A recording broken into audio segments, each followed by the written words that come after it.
नमस्कार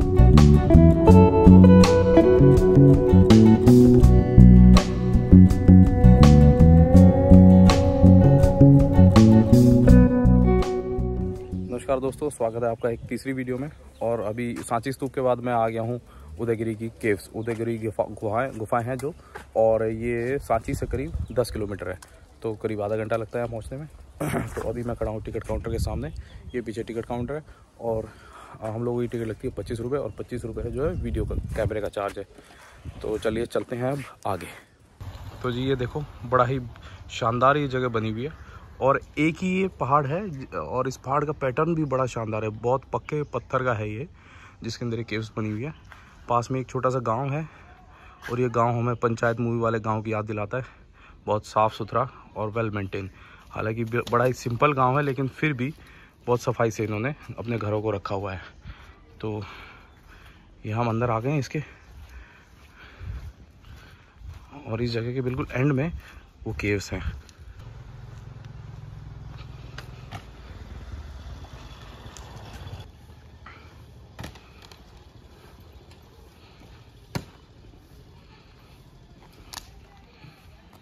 तो जी ये पहुंच गए हम गुफाओं के नज़दीक, और ये सबसे आखिरी हिस्से से शुरू होती हैं, या अगर हम इस तरफ आएँ तो सबसे पहले नंबर की हैं।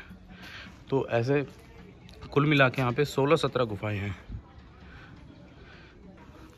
देखिए गणेश जी हैं यहाँ पे, और ये शायद विष्णु के अवतार हैं, क्योंकि कई सारे हाथ हैं इनके, और हाथों में हथियार है, चक्र भी है।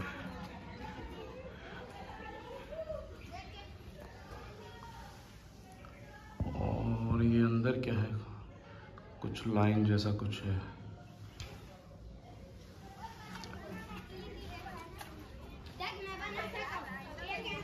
यहाँ पे एक पोस्ट ऑफिस था, वो मिट्टी का कच्चा बना हुआ था, वो तोड़ के पक्का है सर, उसको पत्थर स्टोन के वो बना दूसरा बना दिया। मतलब पहले पोस्ट ऑफिस वहाँ पे लगा हुआ था। ये जो आप देख रहे हैं, ये 7 नंबर गुफा है, जो कि जिसको तवा गुफा बोलते हैं।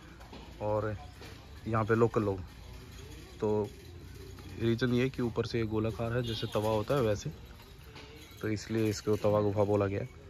और जो चंद्रगुप्त जो सेकंड थे, उनके जो मंत्री थे वीरसेन, उन्होंने यहाँ पे ब्राह्मी लिपि में कुछ लेख लिखे थे सम्राट चंद्रगुप्त के लिए। तो उनके बारे में जो भी लिखा हो, अच्छी बातें लिखी जैसे भी, तो ये सिर्फ एक अकेला जो है अभिलेख है, जो उनकी यात्रा, विजय यात्रा जो थी उनकी, उसके बारे में लिखा गया है यहाँ पर, मतलब जिसका प्रूफ है लिखे हुए। बाकी इसमें लाइट का भी कुछ खास प्रबंध नहीं है कि हम रात को इसको देख सकें, कि दिन ढलने वाला है तो हमें जल्दी जल्दी में ही देखना पड़ेगा ये सब। तो ये है 6 नंबर गुफा।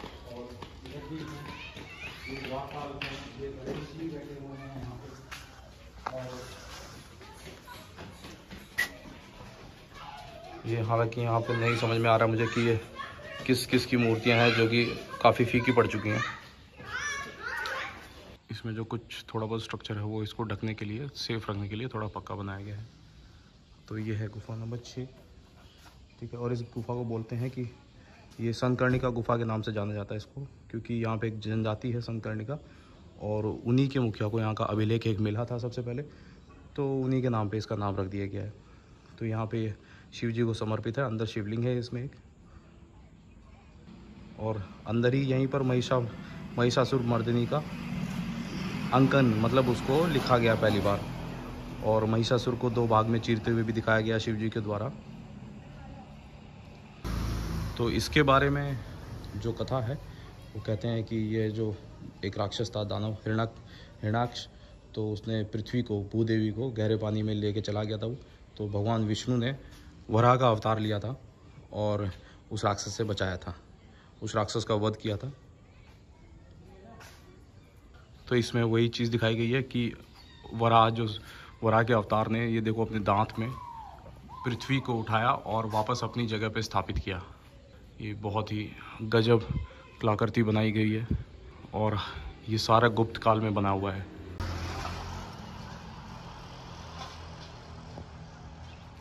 अब चलते हैं हम ऊपर की तरफ।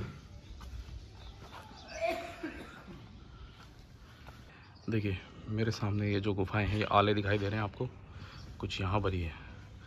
तो ये है गुफा नंबर 12 और ये भी भगवान विष्णु के जो नरसिंह अवतार हैं उनको समर्पित हैं। और इनमें कहते हैं इनके जो जालियां हैं इसके अंदर उनके द्वारपाल हैं। मैं आपको दिखाने की कोशिश करता हूँ। ये तो इनके बारे में बोलते हैं कि उनके बॉडीगार्ड्स हैं, द्वारपाल हैं। शंख लिपि पे इन पे लिखा हुआ है और ये इसके बारे में एक मिथ है और मानना है कि ये अशोका टाइम से भी पुराने हैं, क्योंकि जिस लिपि में लिखा गया है जहाँ पर वो लिखा हुआ था ये गुफाओं की कई सारी मूर्तियाँ उसके ऊपर बनाई गई हैं, यानी कि वो लिपि इनसे भी पुरानी है। तो यानी कि अभी तक की वो सबसे पुरानी लिपि में से एक मानी जा रही है। ये यहाँ पे लिखी गई है शंख लिपि। आप शायद इसको थोड़ा धुंधला सा देख पा रहे होंगे। इधर कुछ निशान है बीच में ऐसे, तो ये कुछ ऊपर भी थोड़ा सा नज़र आ रहा है। बाकी कुछ लोगों ने इसमें कारगुजारी भी की है कि उसको थोड़ा सा ना, ये देखो दिल भी बना दिया। तो यहाँ पे ये सब ना करें, पकड़े गए तो सज़ा भी हो जाएगी और इतनी पुरानी हमारी चीज़ों को ख़राब ना करें। ऊपर भी कुछ गुफाएं हैं हालांकि यहाँ से, बट वहाँ बहुत लंबा रूट है और क्योंकि मुझे शाम को जल्दी वापस पहुँचना है भोपाल, तो मैं आपको मेन गुफाएं दिखा रहा हूँ। तो देखिए ये है केव नंबर 13 और ये नरसिंह भगवान यानी कि विष्णु भगवान की अभी तक की सबसे बड़ी मूर्ति है। जैसा कि हमने देखो पहले रामायण सीरियल में देखते थे कि भगवान विष्णु ऐसे सांप पे लेटे रहते हैं और हमेशा आराम करते रहते हैं, एक भुजा अपने सिर के नीचे रख के। देखिए वो वही सेम वही है नरसिंह की। ये सर्प है तक्षक और उसके ऊपर लेटे हुए हैं। हालांकि मूर्ति ऊपर थोड़ी खंडित हो गई है, गिर गई है, पता नहीं कैसे क्या हुआ, लेकिन पीछे से पूरी सुरक्षित है। और ये नीचे ही जो उनका विष्णु भगवान का जो वाहन है गरुड़, उसको भी साथ में दिखाया गया है बैठे हुए, ऊपर शेषनाग। तो इस सीरीज़ की मैं आपको एक लास्ट गुफा दिखा देता हूँ हमारे लिए, क्योंकि वैसे यहाँ पर काफ़ी सारी गुफाएं हैं जो कि ऊपर पहाड़ी पर उसके लिए जाना पड़ता है। तो ये जो है गुफा नंबर 19 है और यहाँ पर समंदर मंथन का जो चित्रण किया गया है, तो इसके बारे में मैं आपको पूरी डिटेल में दिखाता हूँ। हालांकि थोड़ा अंधेरा हो रहा है और शायद आपको फ़ोटो उतने क्लियर ना नज़र आए। तो ऊपर ये पर्वत दिखाया गया है, सुमेरु पर्वत, और के चारों तरफ एक सर्प, शायद तक्षक था, उसको लपेटा गया था और देवता और राक्षस दोनों ने समुद्र मंथन किया था मिलके। एक और देवता थे, एक और राक्षस थे। ये आप थोड़ी शेड आप देख पाएंगे, इधर है। तो यहीं से काफ़ी सारी चीज़ें निकली थी इस मंथन में, जिसमें कामधेनु गाय भी थी एक थी और अमृत का कलश निकला था जिसे राक्षस लेके भागे थे, देवता उसको छीनने के लिए भागे थे। तो उसके साथ ही एक विष का कलश भी निकला था जिसको शिव जी ने पिया था और जिसकी वजह से उनका जो गला है, कंठ है, वो नीला हो गया था, तभी से उनको नीलकंठ बोलने लग गए। जी ये थी उदयगिरी की केव्स जो कि भोपाल में है और इस वीडियो को हम यहीं पे ख़त्म करते हैं। मेरा और डॉक्टर मुकेश जी का टूर, 2 दिवसीय टूर यहीं पर ख़त्म होता है। अब रात की मेरी ट्रेन है दिल्ली के लिए 11:30 बजे की, तो और भोपाल है यहाँ से करीब 50-60 किलोमीटर। तो अब हमें स्कूटी दौड़ानी पड़ेगी और स्कूटी वापस भी करनी है जिससे ली थी रेंट पे, जिसे हम लेके आए थे। तो अब हम चलते हैं घर की तरफ। तो आप लोगों को ये वीडियो कैसी लगी इसके बारे में कमेंट करके मुझे बताएं, और जो कुछ लोग नए आए हैं वो सब्सक्राइब कर सकते हैं, नीचे लाल बटन है उसको दबा दो और छोटी सी घंटी है उसको हिला दो। ठीक है जी, चलिए मिलते हैं अगली वीडियो में आपसे। तब तक के लिए नमस्ते, tata, bye bye, thank you.